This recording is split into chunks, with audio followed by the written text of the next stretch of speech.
Hey, welcome back everybody to the black screen. No, it's Assassin's Creed Rogue. But we left off with Shay being inducted into the Templar Order. And now we are being pulled from the animus. So hopefully we learn some stuff. Here we go. Do you understand now? I'm starting to see why you're so interested in Shay Cormac.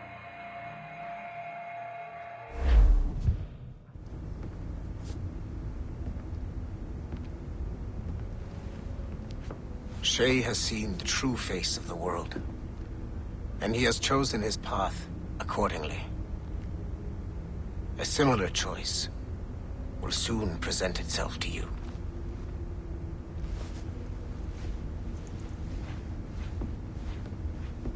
I did not think you'd get this far, but you seem to be on the right track.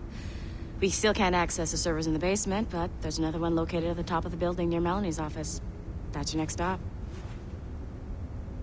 Alright, so we have to go to Miss LeMay's office. The one I think used to be Olivier's. First we're going to access our data pad, I think, though. We probably, have a bunch of messages to read. So let's go ahead and do that.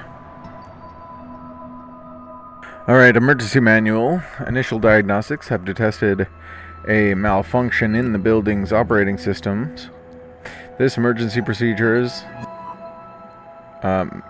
manual has been programmed to replace the message section of your communicator. To ensure your personal safety, please keep your communicator with you at all times and refer to this manual as needed. Abstergo Entertainment cares the safety and well-being of all its valuable assets. Thank you for your patience and cooperation. A couple of little errors in there, but for the most part it's alright. Good to go. Next up, we've got Abstergo Industries VIPs, and we know who they are already.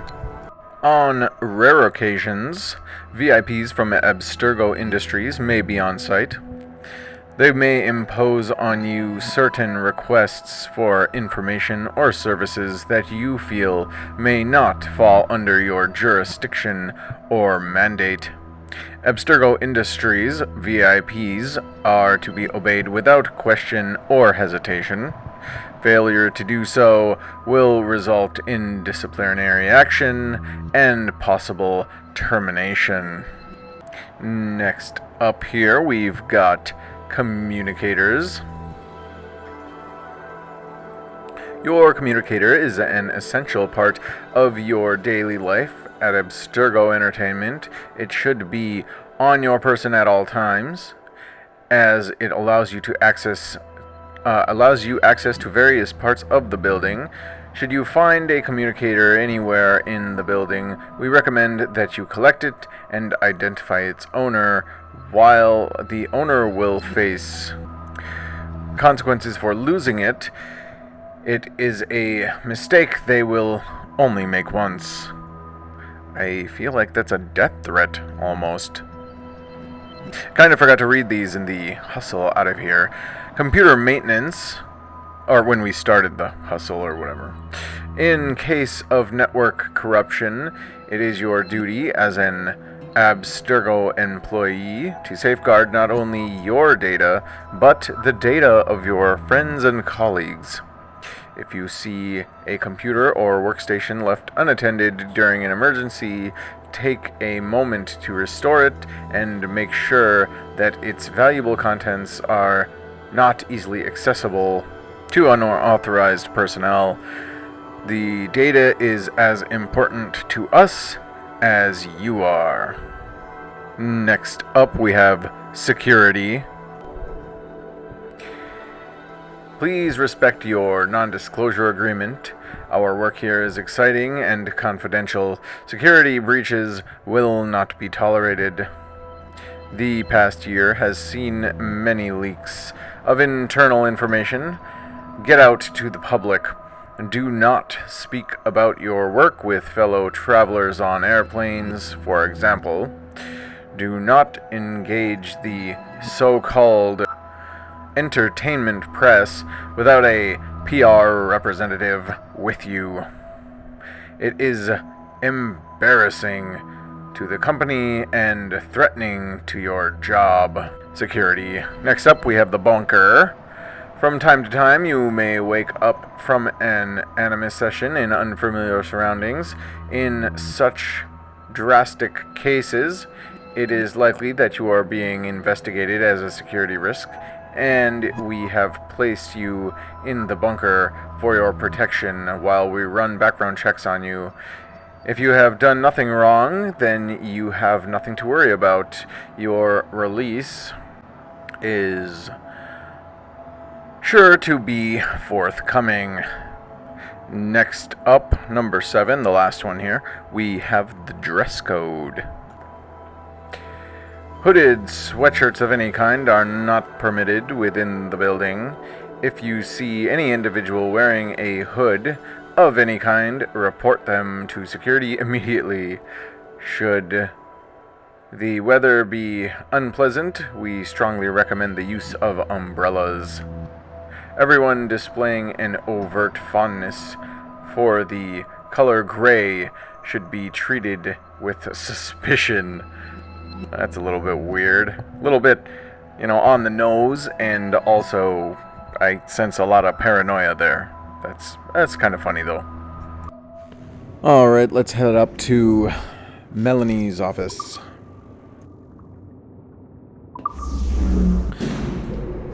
Oh, look at that. There's fish in there. I don't remember if this was a fish tank or just some sort of little atrium type deal last time. Either way, it's really cool. Could you stop by my office? We need to have a talk. Melanie's upstairs. Alright, I suppose. It's where I was going anyways, I think. Remember I think maybe there was that server room up here someplace. But alright, what do you need? This office used to belong to a man named Olivier Garneau. He was my predecessor as Chief Creative Officer of Abstergo Entertainment. Otto Berg is a representative from our parent company, Abstergo Industries. He's showing you the true history of the world, just like they showed me. Olivier was kind, he was intelligent and passionate about our work, but a year ago, he caught a glimpse of this truth. They never found his body. This is not the way we normally bring people up to speed on these matters, but you've worked hard and are proving yourself, so I'm granting you level 2 security access. The servers on this floor should unlock more of Shay's memories.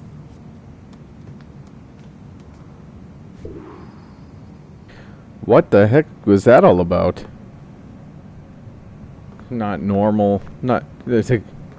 Actually, that's pretty good. How'd you do that with the gun?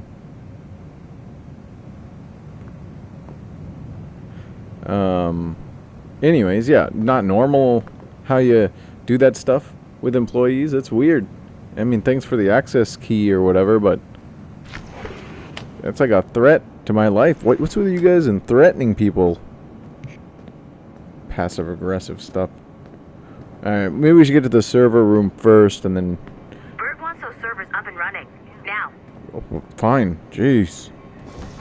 That's the restroom. Nothing in here. They have cool screens on the wall. Feel like they could have cameras in them. Alright, here we go. Now, I wonder if they're still doing construction here. Alright, here we go, the server room. François Macandal saved Baptiste from slavery and inducted him into his so-called brotherhood. Macandal was a vicious mentor, and in his desperate attempt to liberate slaves, he broke his own creed by indiscriminately killing nobles. Misguided as they are, some assassins are honorable. Macandal was not one of them. Thanks to the calculating genius of Madeleine de Lille, the Templars made an example of Macandal by way of public execution in 1758. His pathetic excuse for a brotherhood quickly fell apart. When his comrade and childhood friend Agathe fled to Louisiana, Baptiste saw the futility of his former life in Macandal's brotherhood. Madeleine saw Baptiste's potential and instructed her Templars in New Orleans to strike a deal with him.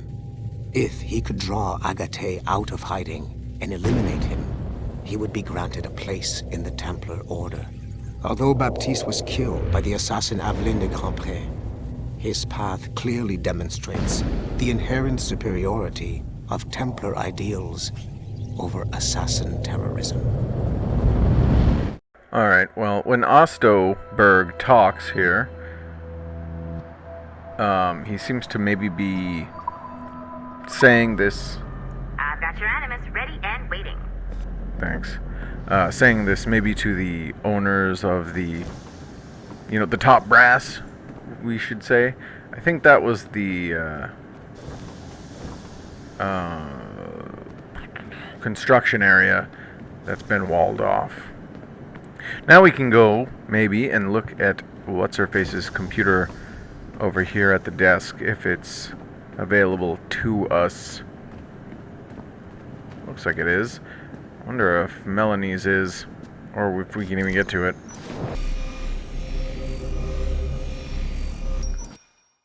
The first civilization entity known as Juno re-emerged from the Grand Temple in New York in December 2012. Although no longer a corporeal being, she exists as a kind of digital consciousness somewhere in the Abstergo cloud. To accomplish her goals in the real world, Juno uses two types of people. The first is another precursor consciousness that emerges in a human being at random. This person is commonly known as a sage. Juno also holds sway over a group of disciples called the Instruments of the First Will, who believe it is humanity's natural role to serve the first civilization. Abstergo is currently using the First Will as a cheap and hands-off way of acquiring pieces of Eden and other relics. However, I suspect that the reverse is also true, that they are using our resources to locate objects that will help them further their own goals. I do not trust them, but for now, all I can do is have DaCosta monitor their activities. Juno's motives are unclear. Although she has made one attempt to possess a corporeal body, she appears to be more powerful as a digital entity. Agent DaCosta fears that should humanity ever achieve singularity, a fusion of humanity and machines, Juno would become unstoppable. Ironically, it is Abstergo itself which is driving civilization in that direction. Okay, so a cult that Juno has communicated with is collecting pieces of Eden, etc. The Templars want that stopped. They don't want them to have it. We can't get into this computer. There's still a pistol on that table, I think. Anyways, yeah, still a... what was I saying? The Altair's sword? What the heck? I mean, I get the pistols, but I don't think... That sword's got to be like a replica, right? Oh, it's winter time. Wow, that's cool. Yeah, that's pretty cool, actually. Anyways, yeah. So, yeah, she's running this cult or whatever. They're getting information and stuff for her. They don't like that. The assassins don't like that. And apparently I'm going to be mixed in with one of the groups soon enough. Let's go downstairs. We got level 2 clearance. We're going to go all the way downstairs and see... Numbskull. I've got the next set of Shay's memories loaded up and ready to go. You told me that. Nearly there. Know that you are aiding a worthy cause, even if you do not yet know what it is. Thanks. I'm figuring it out, I think. Maybe.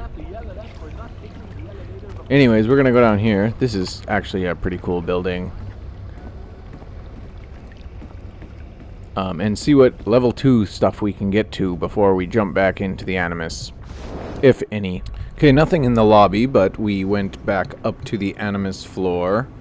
Whatever you want to call it. And there's this door that we find right away. And inside here, there looks like to be a couple of computers. This kind of cool poster on the wall. And a data pad. Document number 5 to M.O. Awdewale, to Melanie. Subject is Connor. Hi, M.O. I think we should focus on George Washington rather than Connor. Washington and the Wolf has the right ring. Take part in the unlikely friendship between Americans' most revered hero, General George Washington, and a sullen Mohawk native named Connor. A stirring tale of violence, vengeance, and betrayal set during the earliest years of the American Revolution. George Washington we can franchise. I don't know that we'd get more than a feature out of Connor. Plus, don't even get me started on his wife, or the way he died. What a mess. ML. Next up, looking around, I don't see any tablets yet. If that might have been the only one. It's like people just threw their things around to leave. I guess people had guns, but still. It is 4:26 on December 13, 2012. Debriefing of Sigma Team's Cairo operation. Debriefing conducted by Abstergo psychiatrist Tibor Hashek, Level 7, and Director of Operations Letitia England, Level 9. State your name and rank for the record. Juhani Otzoberg, service number OP114-8506-B, Master Templar. How would you classify the result of your Cairo mission, Master Berg? I would call it a complete success. The new Sigma team performed admirably. That's going a bit far, don't you think? The target, William Miles, was apprehended and the first civilization artifact was retrieved. Both were handed off to Warren Vidic without incident. May I ask how you would rate the mission? We're pleased with the results, but not with the methods with which you achieved them. I see. May I ask why? You went off mission. You were supposed to apprehend the target at the airport, not at the museum. When the target emerged from the plane, he was posing as a tour guide for a class of high school students on a field trip. A member of Sigma Team informed us you aborted the mission then and there. I will not deny this, but tell me, who talked? I cannot reveal that. No matter, I will find out on my own. Back to business. The target was very smart, but also very sloppy. Explain. The target possessed advanced counter-surveillance techniques, but lacked the skill to implement them properly. The target was trained as an assassin since birth. I am aware. However, it has been many years since he was an active field agent. He must have been very desperate to go himself, as these days he is more of a talker, a puppet master. And what are you? A predator. A predator who defied orders because of the presence of some schoolgirls. I prefer to think of myself as one who can choose the most opportune time to strike. The last time I followed orders to the letter was in Florence. That did not end well for anyone. Was it that? Or did the students perhaps remind you of your daughter? I separate my work and personal life completely. Your daughter's recovery has been remarkable. I do hope her progress continues. Please, don't. I beg your pardon.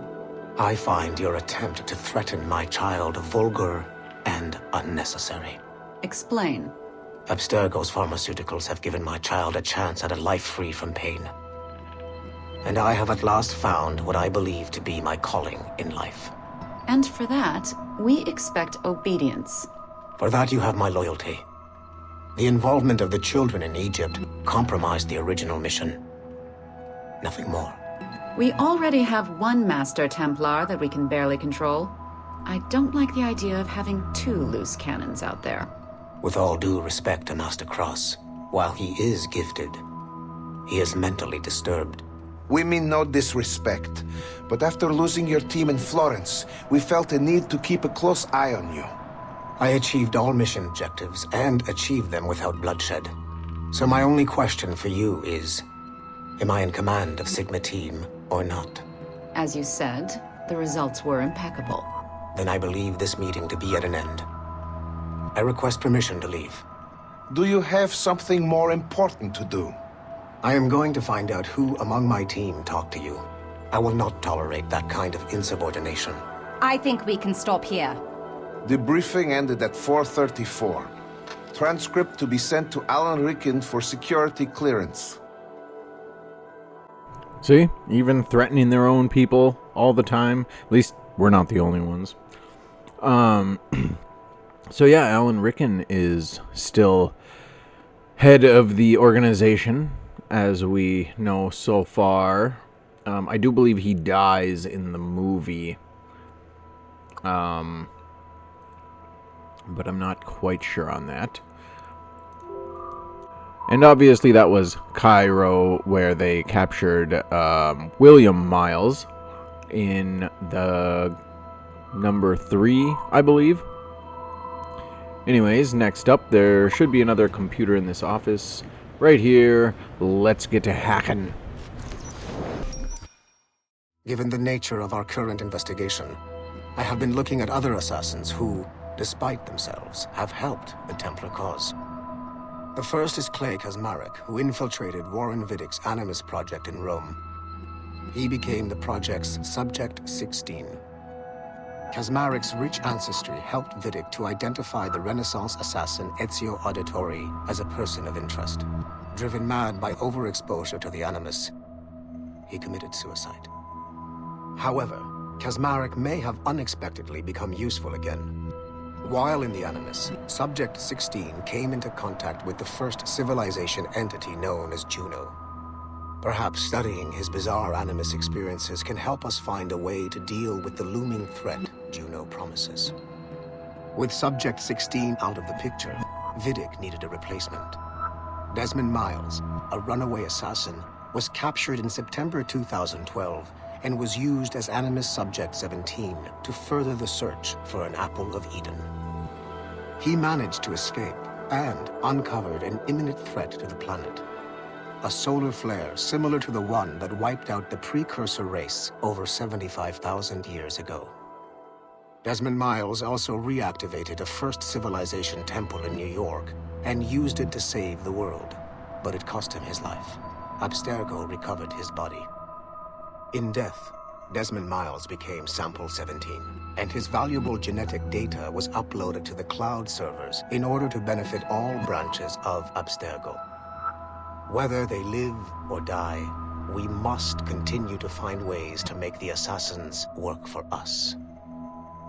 So what, that's the goal? Try to find out what the easiest way is to convert assassins over to the Templar Order, or the trickiest ways, or whatever that might be. Who really knows? Alright, well, there's not anything else to get to at this point, so we can admire the artwork on the floor. Is that Splinter Cell? That must be Assassin's Creed 3, and then there's Far Cry. Advertising their own games within their own games. Good job, guys. Anyways, we can jump back into our Animus, see what's going on. Shit! What's happening? Another glitch? Same one as before. Shay's back at Notre Dame. See if you can complete the memory this time. I am kind of sad that she wasn't near our Animus to call us Numbskull or something stupid like that. Got it. Shay's in Paris, all right. I even got a date for you. 1776. At this point in time, Franklin was the American ambassador to France. Ladies and gentlemen, Mr. Otto Berg, professional killer and amateur historian. Okay, so Franklin was, or the Continental Congress, rather, had signed the Declaration of Independence. I'm sure they sent it off. And then Franklin went to France to become their ambassador so that we being the colonists, could hopefully make strong relations with France. And here we are in Paris, seeking him out. Arrêtez! What are you doing? I have no quarrel with you! You, uncultured swine! You should not have left your backwater colony! Ouais, retourne à Boston. Philadelphia, actually. What are you guys doing to that man? Leave him be.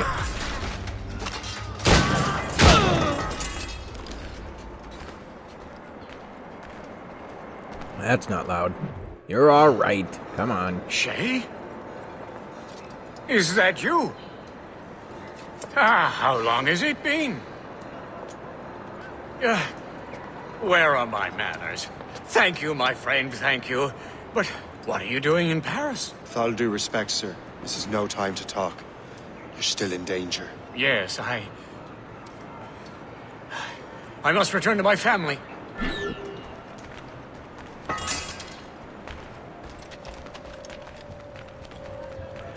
Alright. Clearly, okay, you're gonna run. Clearly there's bad guys all over the place, and we gotta deal with them as we run with Mr. Franklin to his home.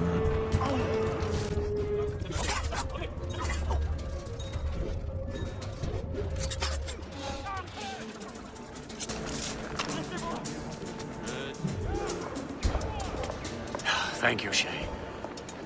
Please, wait for me. I just want to make sure my family is safe.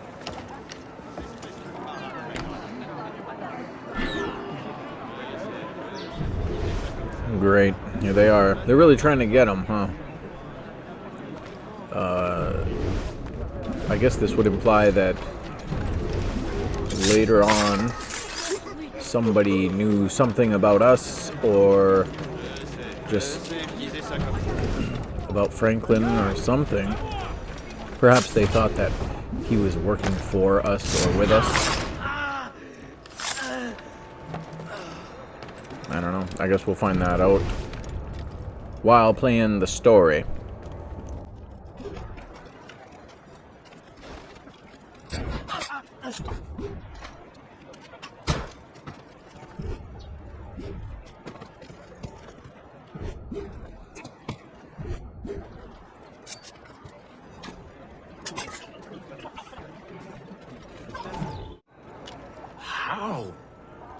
How did you do that?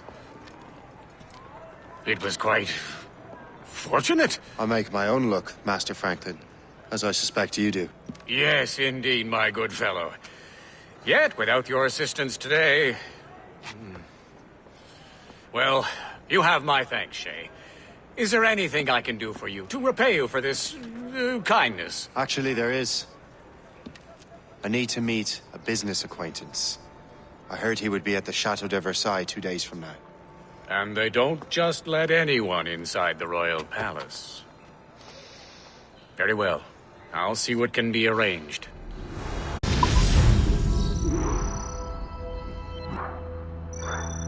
So we're trying to see a man. I like the memory title for that one. Just a bunch of letters.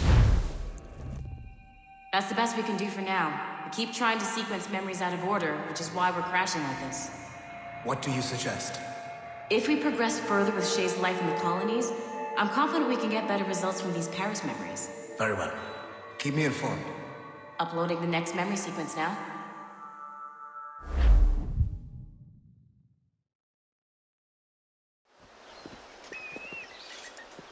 Shay Cormac, I hear you are the Templar's new don of precursor archaeology. I'm no expert, sir. I just witnessed what the assassins can do with those damn sites. I have spent years investigating precursor leads. Tell me what you have seen. Well, I know both the Assassins and Templars are looking for pieces of Eden. Powerful weapons, mind-controlling apples, but this time it's different. We haven't found an apple, but a tree. These temples hold the earth together like roots. Disturb them, and Haiti falls, or Lisbon, or any other place the manuscript shows. And the Assassins are blindly interfering with these structures? Aye. And if we don't stop them, they'll continue destroying cities. I see. We have intelligence of assassin activity near Louisburg Fortress. We'll be meeting with a Royal Navy officer, James Cook. He recently gained a commission that could be strategically valuable. Gist has the charts. Very well. I'll depart shortly. Colonel Monroe spoke highly of you, Shay. He was convinced you could become the best among us. I expect you will not disappoint. I don't plan to, sir. Hathem's like, when I say best, I mean, like, you know, lower than me, but, you know, still really good, you know. Gist, do you know why the Grand Master is so interested in Captain Cook? Well, sir, he's very intelligent and ambitious. His knowledge of seamanship is second to none. And if I trust my favorite barmaid in Halifax, he also just became captain of his own man-of-war. He's also an expert at deciphering secret codes.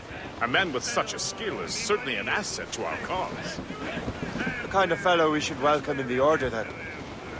Well, he's a friend of mine, but the man has an annoying habit of strict honesty and a total lack of anything resembling guile. Makes it a little hard to keep secret business secret, especially when his mathematical brain is clever at cracking codes. Consider him an ally, but watch what you say around him. Duly noted. So perhaps he's not the guy to give us information on the manuscript, huh? Okay, he's way up north here. Let's try and see how quickly we can get to him. I've heard Louisbourg could be a linchpin in the war. If the Royal Navy can take that fort, it'll be clear sailing down the St. Lawrence. Then on to Quebec and Montreal. The tide is turning. General Wolfe will give that craven Montcalm a right thrashing. I've been looking forward to that since Fort William Henry.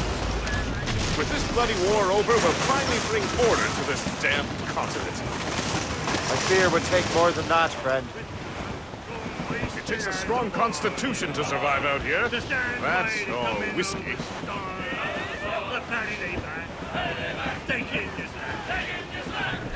Oh, look at that. A ship coming up, a man-of-war. Can anything survive in these cold waters? Well, we're doing it right now. Although I'm sure it blows. I don't know if we have a fireplace in this one. I'd have to look in the captain's quarters. Get away from me, you French. You man-of-war. Go away. Oof. Oh, little light right there.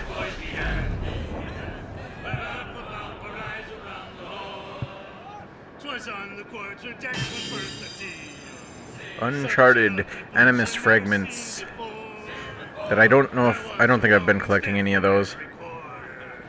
I think I'd remember. Alright, let's get to our destination. There she is. The HMS Pembroke. Captain James Cook's ship. She's a beauty. Man-of-war. Fully armed. We should bring the Morrigan alongside. Master Kenway will surely be waiting.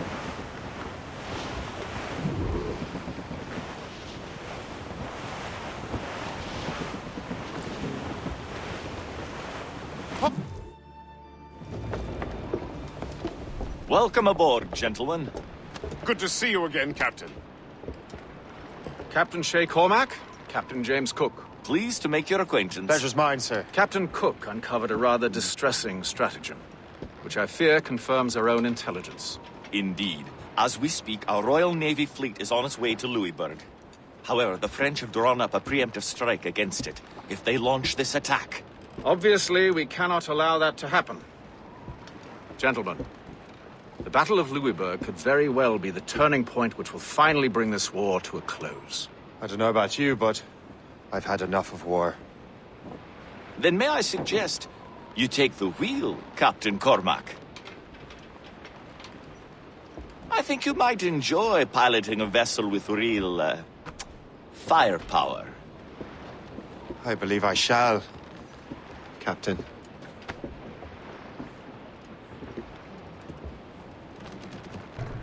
Real captains have helmsmen.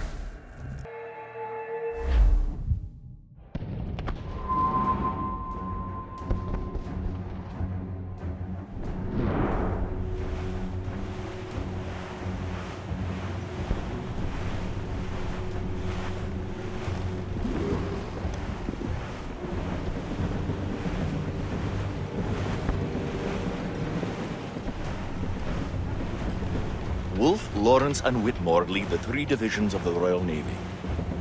Who's their commander? Major General Amherst himself, back from Hanover. You take an interest in the war, Shay? Wouldn't want to disappoint you, sir.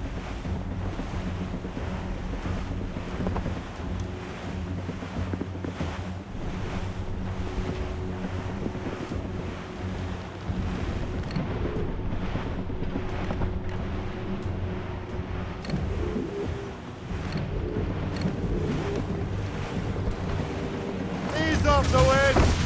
Get them aloft! This would be scary. Oh, sunk.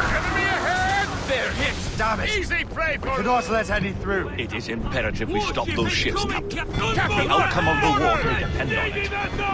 More than once, sir! Make good use of your own mortars, Shay. They will prove crucial if we are to succeed. Enemy firing! Fire! Keep us safe!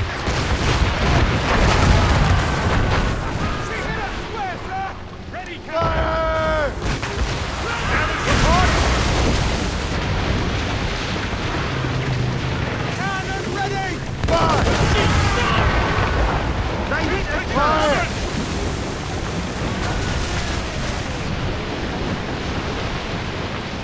Fire! Apart! Fire behind! Fire! Go to the flag!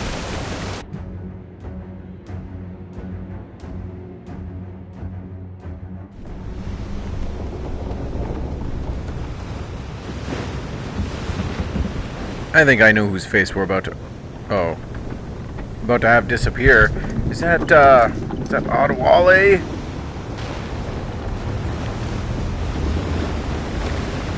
Best not be the jackdaw.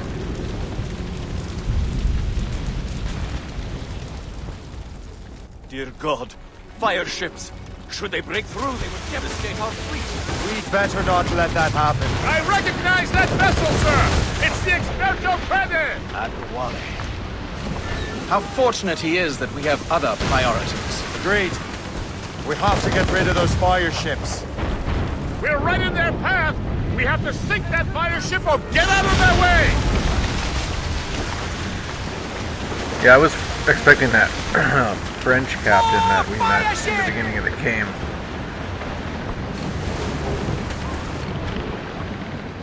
Not Awdewale.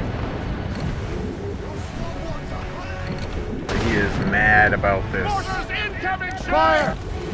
We're right in their path! We have to sink that fire ship or get out of their way! Another wave of fire ships, Captain! Fire! Here they come! No sword but made! They're a little bit out of range for everything we have, it looks like. There they are. Fire! They are foundering! How do you like no more? Fire! Fire! Okay, we got one. Come on, dude. Come on. Fire! Got it. Okay, got him. Got him. Whew. More enemy ships, sir! And more fire ships! This is hopeless. Perhaps it would be wiser to fall back. War and wisdom don't always mix, Captain. This isn't over yet, lads. Man the cannons! He's like, yeah, this is my ship, so we're gonna do what I want.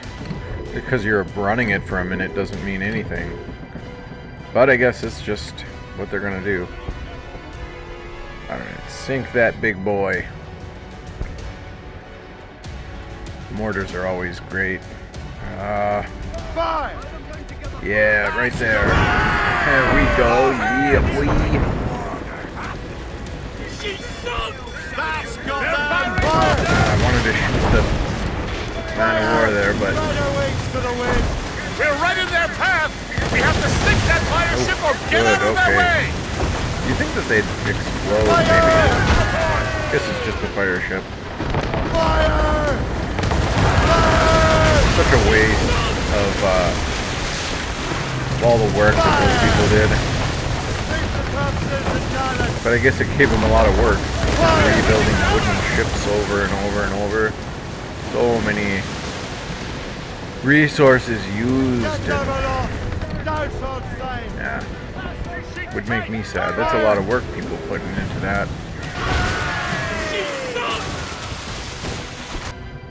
Oh man, that's the French. Not looking good for us. What's this behind us? Ooh, boy!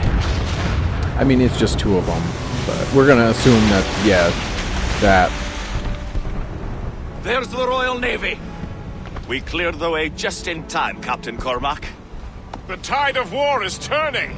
That was quite a crack, wasn't it? It is too soon for celebrations. Awdewale is still out there. I'm sure we'll get another turn to dance with him, Master Kenway.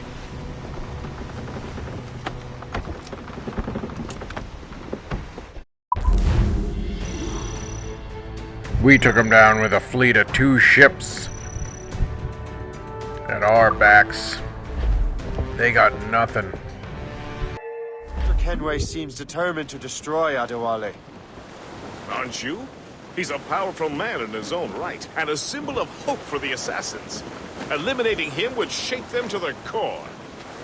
It would, I know. But it seems a shame. He's a good man, Gist. So was the Elder Washington, and Smith. I rather enjoyed drinking with him. Wardrop too, though the man could not hold his liquor. He and Weeks never got along. If you're trying to test my conscience, Gist, you've succeeded. We live in a time of war, Shay, but it's always wartime for us. I sound like my Uncle Jedediah. He was an old sourpuss. Let me tell you. Another time, Gist. Aye, sir. It still shows, I think, that Shay's path isn't entirely clear. Sir, to the floor! He, maybe not his path isn't clear, but like, he has a conscience, he likes people, he likes doing good things for people, and it just so happens that these guys seem to be doing better for people than the assassins were. Oh gosh. Alright, well, we'll make it there in time. And when I say in time, I mean we're gonna fast travel there.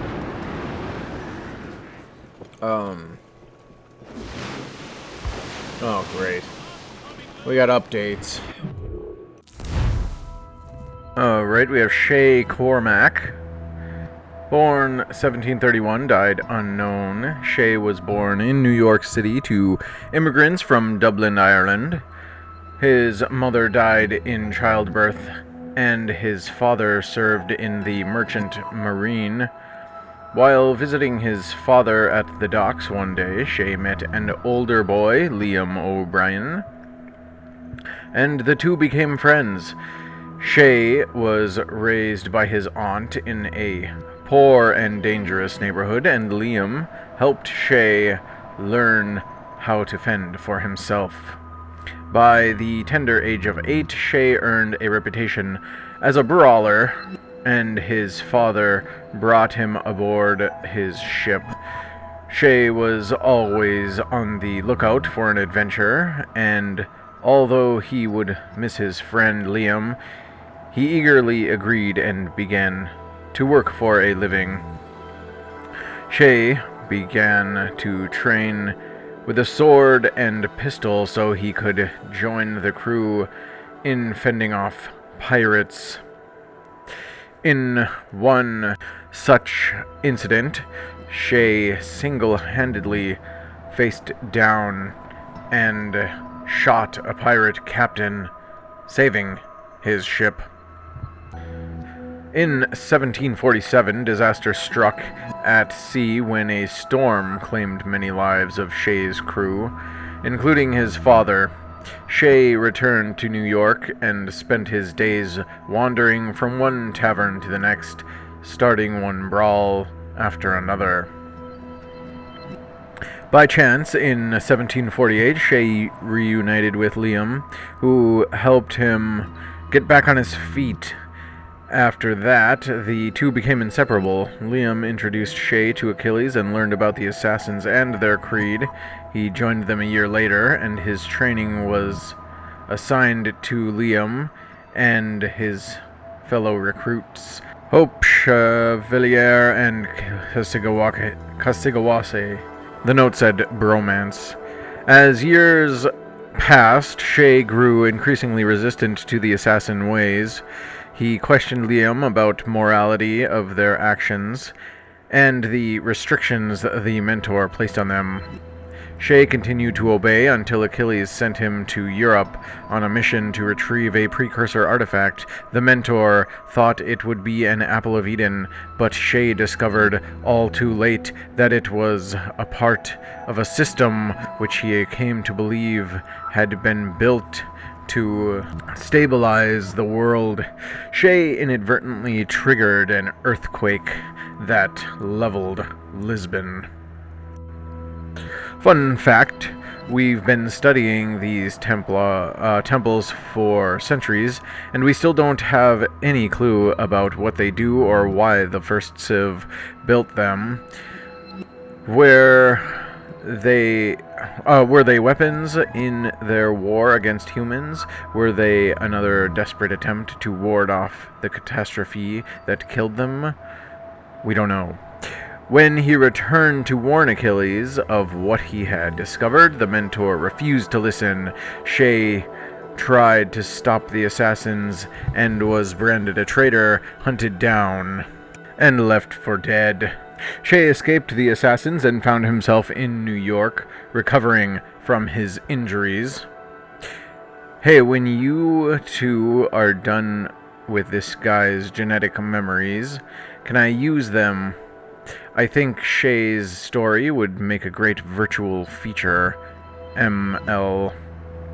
Of course, Miss LeMay is still on board with the actual business. Well, not the actual business, but the cover business that Abstergo has here. Anyways, next we've got James Cook, born 1728, died 1779. Leaving him at 51 when he died. James Cook was born in Martin Village in Yorkshire, the second of 8 children. In 1745, he moved to the fishing village of Staithes, if that's how you pronounce that, where he first heard the siren song of the sea. He apprenticed in the merchant navy while studying algebra, geometry, navigation, and astronomy, which would serve him well in the future. Nobody reads anymore, you know. After rising through the ranks of the merchant navy, Cook volunteered for service in the Royal Navy to see action in the 7 Years' War. During the 7 Years' War, Cook served as the master of the HMS Pembroke. He took part in the capture of the fortress of Louisbourg, the siege of Quebec City, and the Battle of the Plains of Abraham. Fun fact, Americans refer to the war as the French and Indian War. French Canadians call it the War of the Conquest, and my favorite, the Swedish, call it the Pomeranian War, I would pay all the money to watch a literal Pomeranian War. Get back to work, Agent DaCosta.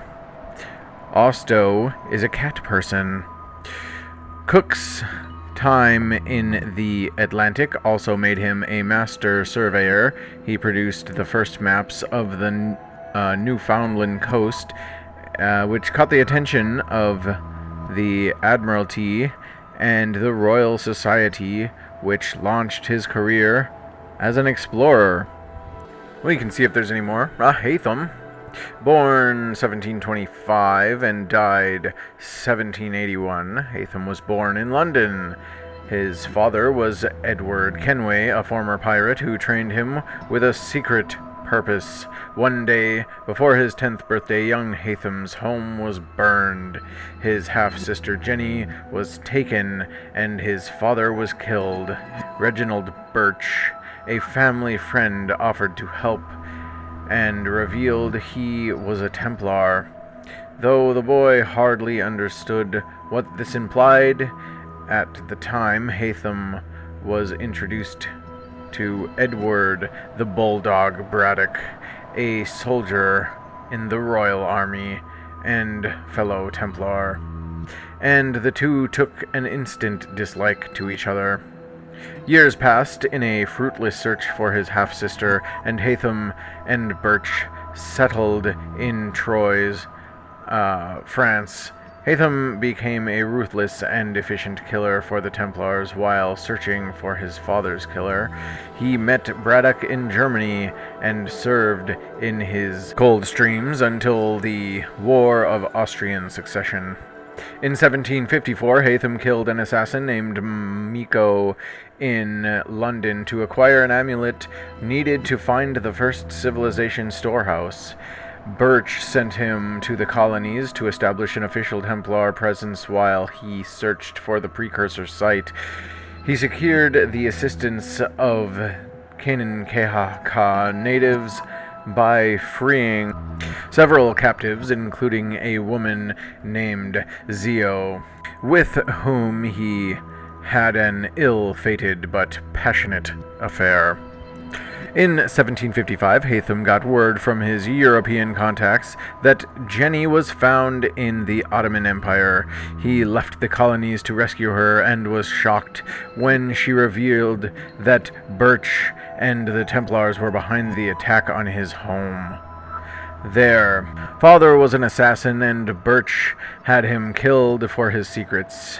Together they traveled to Troyes and killed Birch. Hathem returned to the colonies in 1758. Fun fact, Hathem kept a diary. I wonder why he never mentioned Shay in it. Signed V.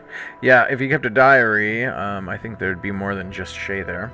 Mr. George Monroe, born 1700, died 1757. George Monroe was born in Cloughan County, Longford, Ireland, to a Scottish military family. His father was Colonel George Monroe of Auchenbowie, who was famous for his victory at the Battle of Dunkeld in 1689. Fun fact, there's a plaque somewhere, and it has his name spelled Munro, because it was created in the days before spell check. V, not funny. In 1718, Monroe joined Otways Regiment, the 35th Regiment of Foot, as a lieutenant. By 1750, he was promoted to the rank of lieutenant colonel. 7 years later, he was placed in command of Fort William Henry with 1,500 troops. On August 3rd, 1757, Montcalm and 8,000 French soldiers and native allies laid siege to Fort William Henry. On August 9th, Monroe negotiated for his troops to be allowed safe passage to Fort Edward. They were allowed to keep their muskets and a single cannon, but no ammunition. But the natives did not respect the conditions of the surrender and viciously attacked the prisoners. That's the Brotherhood for ya. We make rules, they break them. That's why they all have to die, see? V. I don't think V knows what she's talking about. She just spews nonsense. Monroe died in Albany on November 3rd, 1757. I mean, sure, you guys make the rules or whatever, but that doesn't mean that these guys have to follow them. Alright, we're headed off to our next objective. After completing a few quests in the Naval campaign, we get a note. The Savannah. We can read it now. Date 1751 to the Grand Master. Florida, under Alonso Fernandez de Heredia, looks to be running smoothly. Already, he has established a naval stores industry, and the Spanish government is poised to populate the area. I would expect no less from the first Templar governor the area has seen since Loreno Torres. God rest his soul. As instructed, he continues to send raids against British forces here in Georgia to divert attention away from our operation. As slaves are sent to Florida, he transfers them to De Ferrar in Mexico. I recommend that we make Fernandez the governor of Yucatan as soon as possible, as De Ferrar's work site will soon need protection from prying eyes. And as we know, this is all kind of relating to 4 and the stuff we did with Aveline. I further recommend that the Order leave Florida.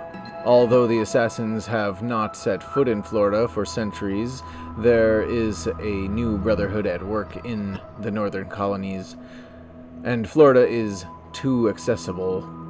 I recommend Louisiana as a new base of operations for the Chichen Itza excavation. The Delisle woman has proven herself ruthless and capable. I believe a promotion to Master Templar with the mandate to oversee the Chichen Itza operation would be a logical next step for her. May the Father of Understanding guide you. John Harrison, Savannah, Georgia. And with that, I think that basically we are all out of time for this episode. I hope you enjoyed. I enjoyed playing for the most part. Gotta say, this isn't the best one. I don't know why. I didn't think so. I thought it was good. I think it is good. I don't know. Maybe this is just too much Assassin's Creed all at once for me. But yeah, we're gonna sail over to our next destination. That'll be the next episode. But anyways, as usual, please do like if you liked, comment.